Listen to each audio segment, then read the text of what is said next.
పంజాబ్లో torr water అనే టెక్నిక్ని బాగా ప్రమోట్ చేస్తున్నారు. ఈ టార్ వాటర్ అంటే ఏంటి? సో ఇది nothing but direct seedling of rice technique అంటారు దీన్ని. అంటే జనరల్గా నర్సరీస్ ప్రిపేర్ చేస్తారు, ఆ తర్వాత నర్సరీలో ఉన్నటువంటి ఈ ప్లాంట్స్ని తీసుకెళ్ళి ట్రాన్స్ప్లాంటేషన్ చేస్తారు. సో ఇదంతా ఒక ప్రాసెస్లో జరుగుతుంది. సో ఈ డైరెక్ట్ సీడింగ్ ఆఫ్ రైస్లో ఏంటి అంటే ఈ నర్సరీస్ ప్రిపేర్ చేయడం, ట్రాన్స్ప్లాంటేషన్ ఇవేమీ లేకుండా వరి విత్తనాలని డైరెక్ట్గా వేస్తారనమాట. దీన్నే direct seedling of rice or tar water technique అంటారు. జనరల్గా ఈ పంజాబ్లో ఇది ప్రమోట్ చేయడానికి మేజర్ రీజన్ ఏంటి అంటే వాటర్. ఈ direct seedling of rice technique వల్ల దాదాపు 20 నుంచి 30% వరకు వాటర్ యూసేజ్ అనేది తగ్గుతుందంట.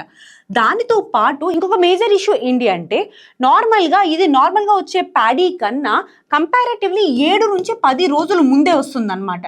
10 days ముందు, అంటే నార్మల్ టైం కన్నా ముందే దీన్ని వేయడం జరుగుతుంది. అండ్ దాంతోపాటు ఈ వచ్చినటువంటి క్రాప్ కూడా ముందుగానే వస్తుంది. సో దానివల్ల తర్వాత వచ్చినటువంటి ప్యాడీ స్ట్యూ ఏదైతే ఉంటుందో దాని యూసేజ్కి కూడా టైం ఉంటుంది. సో ఇది మేజర్ ఇంపార్టెన్స్ ఈ డైరెక్ట్ సీడ్లింగ్ ఆఫ్ రైస్ టెక్నిక్కి. సో ఇప్పుడు ఈ టెక్నిక్ ప్రాక్టీస్ చేయాలి అంటే 2 థింగ్స్ ఉంటాయి. ఒకటి సాయిల్ టెక్స్చర్. సాయిల్ టెక్స్చర్ ఎలా ఉండాలి? హై కానీ మీడియం టు హైలో కానీ ఉండొచ్చు. రెండోది ఐరన్ కంటెంట్.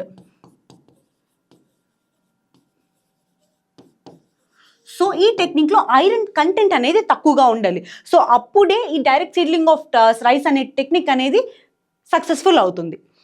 అయితే నెక్స్ట్ చూసినట్టయితే రైస్ అనేది one of the staple crop ఇండియాలో చూసుకున్నట్టయితే. అండ్ దానికి కావాల్సిన టెంపరేచర్ 25 degrees టెంపరేచర్ అండ్ హ్యూమిడ్గా ఉన్న ఏరియాస్లో ఎక్కువగా పెరుగుతూ ఉంటుంది. అండ్ దీనితో పాటు యాన్యువల్ రైన్ఫాల్ అనేది అరౌండ్ 100 centimeters ఉండాలి.